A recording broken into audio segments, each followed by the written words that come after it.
పోతేమో ఓ పని చేస్తే పోతేమో ఒక పెద్ద మాజీ ఎంపీ సబ్బం హరి గారు టెలిఫోన్ లైన్లో ఉన్నారు. సబ్బం హరి గారితో మాట్లాడదాం. హరి గారు నమస్కారం. నమస్కారం వెంకటకృష్ణ గారు. నమస్కారం అండి. హరి గారు, ఈ ఏదైతే గవర్నర్ గారు బిల్లుల మీద సంతకం పెట్టారో, ఆమోదించారో, ఈ పరిణామాన్ని రాజకీయంగా కానీ రాజ్యాంగ పరంగా కానీ మీరు ఎలా చూస్తున్నారు? వెంకటకృష్ణ గారు, చాన్నాళ్ళ తర్వాత న్యూస్ ఛానళ్ళు ఒక గంటన్నర చూశాను. ఇప్పుడు మీ దాంతో సహా మీరు కొంచెం ఎక్కువ చూశాను. మీ భావాలు, మీ ఫీలింగ్స్, మీ అగ్రెసివ్నెస్, ఇవన్నీ గుండె లోతుల్లోంచి వచ్చిన భావాలను చూశాను.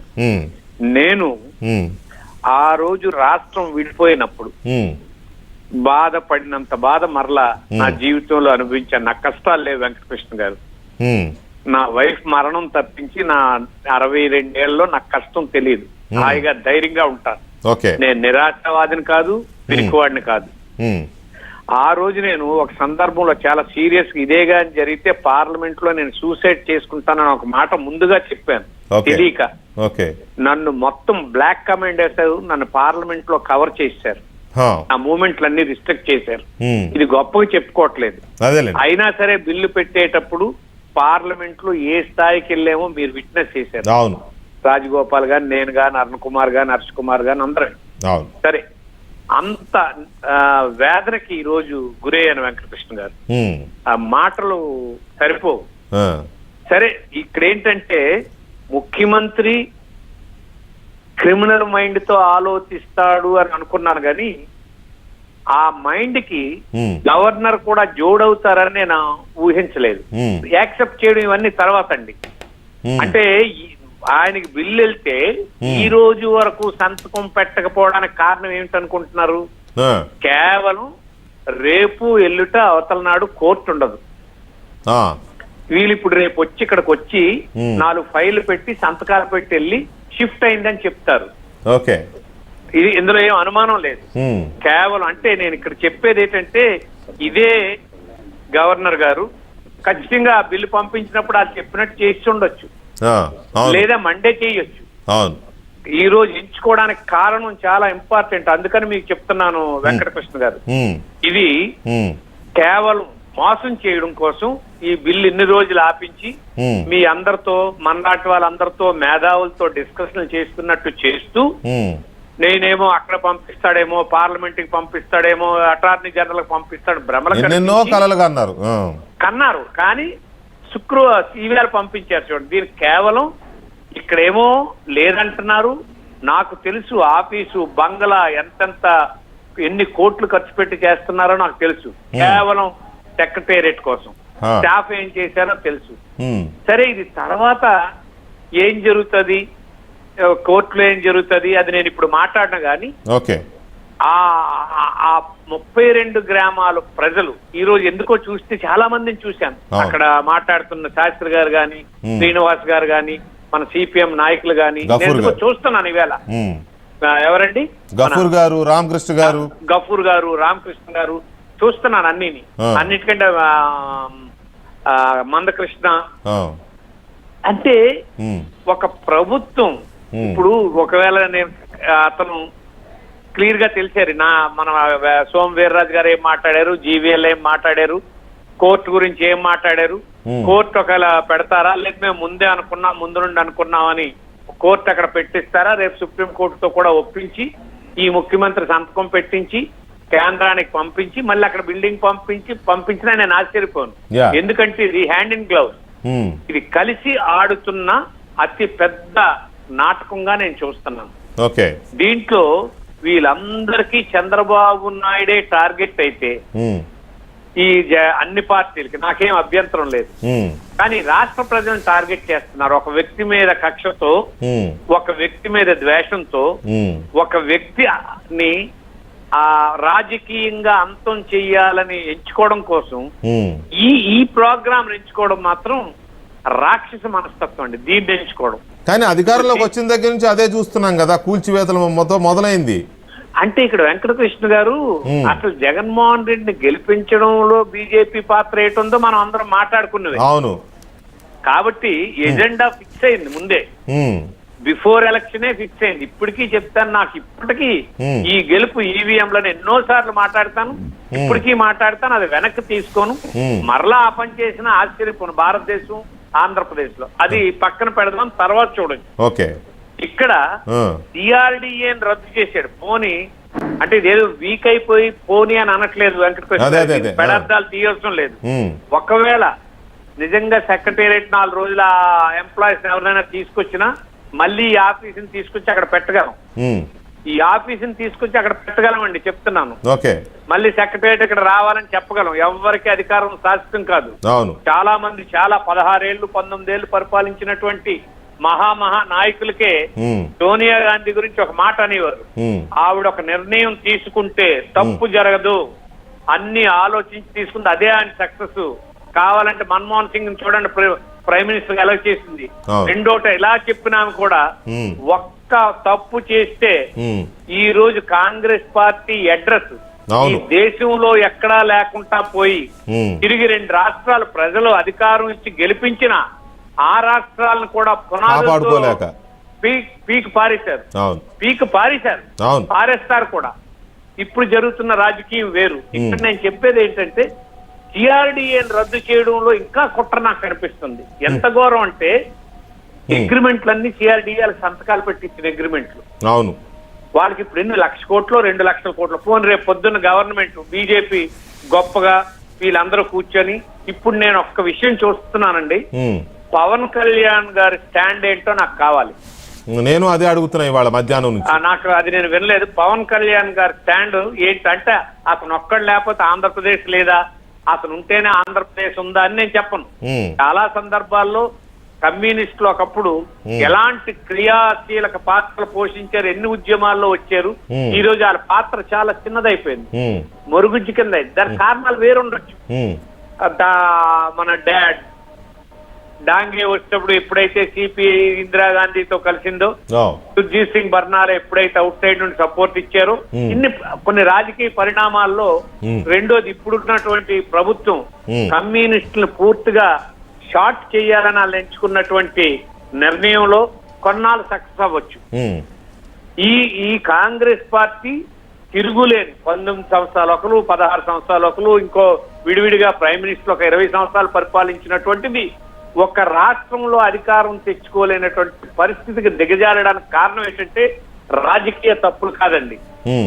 కొన్ని కోట్ల మంది కన్నీరు పెట్టారు ఈ విభజన జరిగినప్పుడు. ఇది సెంటిమెంట్ గాని, నేనేం గుడికి పోనండి, మరలా చెప్తున్నాను, గుడికి పోను ఎప్పుడు.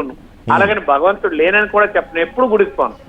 కానీ ఎవరైతే హ్యూమన్ బీయింగ్స్, ఈ మనుషుల్ని ఎవరైతే కన్నీరు పెట్టి బాధ పెట్టి దాంట్లో నుంచి ఆనందం పొందుతుంటారో వాళ్ళు ఖచ్చితంగా మనం చూస్తుండగానే శిక్ష అనుభవిస్తారని నేను నమ్ముతానండి. పూర్తిగా నమ్ముతాను, నేను విశ్వసిస్తాను. దాన్ని మీరు లింక్ చేయకపోవచ్చు, మీకు ఇష్టం లేకపోవచ్చు, వ్యూవర్స్ కూడా ఎవరి నమ్మకం వారిది. సో సిఆర్డిఏ ఒక ప్రభుత్వం సంతకం పెట్టి మీ భూములు ఇవ్వండి, మీకు ఈ విధంగా చేస్తామని అగ్రిమెంట్లు ఉన్నాయి. ఆ కేసులో ఎట్టి పరిస్థితుల్లో ఈ ప్రభుత్వాలు బయటికి రాలేవు. ఆ ఒక్క సిఆర్డిఏ కేసు విషయంలో ఒకవేళ క్యాపిటల్, మేము ముందే చెప్పాం, మేము కోర్టులో చెప్పాం, ఇదిగో క్యాపిటల్ ఇక్కడే ఉంది, మేమేమో ఎట్టి పరిస్థితుల్లో మార్చలేదు, హైకోర్టు కూడా ఇక్కడే ఉందని టెంపరీగా చెప్పి ఓన్లీ సెక్రటేరియట్ మాత్రం అక్కడ తీసుకెళ్ళాం, మీరు వద్దంటే మళ్ళీ తెచ్చేస్తాం. చూడండి, ఇవాళ రమేష్ కుమార్ గారికి ఒక పెద్ద ఆయనతో నేను చెప్పాను, మీతో మాట్లాడేనేమో అనుకుంటాను, ఖచ్చితంగా రమేష్ కుమార్ది థర్స్డే గాని ఫ్రైడే గాని ఆర్డర్ ఇస్తారు చూడండి అని చెప్పాను. సోమవారం నాడు చెప్పిన, ఆదివారం నాడు చెప్పిన, గవర్నర్ జీవో పంపించిన, ఎందుకు మండే కోర్టులో వాళ్ళు సమాధానం చెప్పాలి, కంటెంప్ట్ కి చెప్పాలి. సరిగ్గా నేను అంటే పాశవికమైన ఆలోచన ఎందుకంటే అంటే స్టాటిస్ట్, నేను 5 రోజులైనా ఉంచాను, గవర్నర్ లెటర్ ఇచ్చినా నేను ఇవ్వలేదు. ఎప్పుడు మండే లాస్ట్, రేపు ఖచ్చితంగా కంటెంప్ట్ మండేకి వస్తుంది. అందుకని ఈ రోజు ఇది ఇచ్చి ఆర్డర్ ఇచ్చినట్టు, అది కూడా రాత్రి 12 గంటలు, అంటే నిన్న కూడా కాదు, ఈ రోజు ఇచ్చినట్టు. అంటే ఈ ఆలోచనలన్నీ కూడా చాలా చిత్రమైనటువంటి మనస్తత్వాలు నేను చూస్తున్నానండి డెమోక్రసీలో. ప్రజాస్వామ్యంలో నియంతలు వాళ్ళు అనుకునేది ఏదో ఒక పని చేసుకోవడం, వేల కోట్లు సంపాదించుకోవడం, అధికారంలో లేకపోయినా కోట్లు సంపాదించుకొని అవినీతి పరులుగా జైలుకి వెళ్ళడం, అధికారం కోల్పోవడం ఇవన్నీ చూస్తున్నాను. కానీ ప్రజల్ని, నీ రాష్ట్ర ప్రజలని ఎందుకు అంటున్నానంటే, ఈ రాష్ట్ర ప్రజలు నీకు ఓటేస్తే ఆ ఓటేసిన ప్రజలను కన్నీరు కార్చేటట్టుగా చేస్తున్నాం. ఎవరు తాగుతున్నారు, వాళ్ళు ఏడుస్తున్నారు. ఇప్పుడు మీరు చూడండి, ఒక విషయంలో ప్రభుత్వం చాలా తమాషాగా చేస్తున్నారు. మీరు ఎక్కడి నుండి ఆయన మందు సీసాలు తీసుకురండి, వెంటనే పట్టేస్తారు వాళ్ళు. అవును, అది నాటుసారా అమ్మితే ఏమనరు, నాటుసారా అమ్ముతారు, ఏదైనా జరుగుతుంది అక్కడ. ఆ మందు సీసాలు తీసి ఎందుకు పట్టుకుంటున్నారంటే వీళ్ళు ఇన్కమ్ పోద్ది. ఇక్కడ రావాల్సిన మా బ్రాండీ షాపులు ఉండి స్ట్రైట్ గా మా ఇన్కమ్ ఉంది కదా, పర్సనల్ అకౌంట్ ఆ అకౌంట్, అది పోతుంది అనమాట ట్యాక్స్. హరిగారు, మీరు పవన్ కళ్యాణ్ స్టాండ్ కోసం ఎదురు చూస్తున్నాను అన్నారు కదా. కరెక్ట్. ఎందుకన్నానంటే చెప్పండి. ఎందుకన్నానంటే ఆయన సరే మంచో చెడ్డో ఒకసారి పార్టీ పెట్టాడు, తర్వాత ఏ కారణం చేతో బీజేపీతో కలిశాడు, ఆయనతో మోడీతో పాటు షేర్ చేసుకున్నాడు. తర్వాత అతనికి ఏదో విషయం తెలిసి రాష్ట్రంలో అన్యాయం జరిగిందని పైకొచ్చి 2 పాచి లడ్డూలు ఇచ్చారు, ఈ ప్రభుత్వాన్ని సంగతి చూస్తాను, జై హింద్ అన్నాడు. అయిపోయిన తర్వాత కూడా ఎలక్షన్ లో అతను ఊహించని రిజల్ట్ ఆయనకు వచ్చిన తర్వాత మరలా బీజేపీని కలిసి వచ్చి చెప్పిన మొట్టమొదటి మాట ఏంటంటే, నేను బీజేపీతో కలిసి పని చేయడానికి 2 కారణాలు. ఎట్టి పరిస్థితుల్లో రాజధానిని తరలించమని చెప్పినందుకే నేను బీజేపీతో కలిసి పనిచేశానని చెప్తే, నేను ఒక డిబేట్ లో రాష్ట్ర శ్రేయస్సు కోసమైనా ఆయన ఆ మాట అన్నందుకు నాకు సంతోషంగా ఉంది. అట్లీస్ట్ ఆయన మిగలకపోయినా ఈ రాజధాని కోసం ఒక హామీ తీసుకొని వచ్చాడని ప్రెస్ లో చెప్పాడు. మామూలుగా అయితే చెప్పకూడదు. ఆయన చెప్తే అప్పుడు ఒక చిన్న హోప్ కలిగింది ఉంటదని. ఇప్పుడు ఆయన రియాక్షన్ కావాలి. ఇప్పుడు ఎవరో జీవీఎల్ ఉన్నారనుకోండి, ఆయన మొదటి నుండి ఆయన ఎటు కావలసినట్టు, అతనికి నచ్చినట్టు, అతనికి కావలసినట్టు బీజేపీకి అనుకూలంగా, తెలుగుదేశంకు వ్యతిరేకంగా, జగన్కు వ్యతిరేకంగా కావలసినటువంటి ఆయన మేధా సంపత్తినంతా ఉపయోగించాలి. మాట్లాడలేదు. ఒకవేళ ఎప్పుడైనా చిన్న పనికిరాంది ఏదైనా మాట్లాడి ఉండొచ్చు. సో ఇక్కడ మంచిగాని చెడ్డగాని ఈ రోజు ప్రజలు కోవిడ్ ఒకటి ఈ ప్రభుత్వానికి అదృష్టం కలిసి వస్తుంది వెంకటకృష్ణ గారు. లేకపోతే ఇప్పుడున్నటువంటి పరిస్థితుల్లో ప్రజలు రోడ్ల మీదకి వచ్చి, ఇప్పుడు సిపిఐ గాని సిపిఎం కొంచెం అటు ఇటుగా కనిపిస్తుంది నాకు, ఏమనుకోకండి.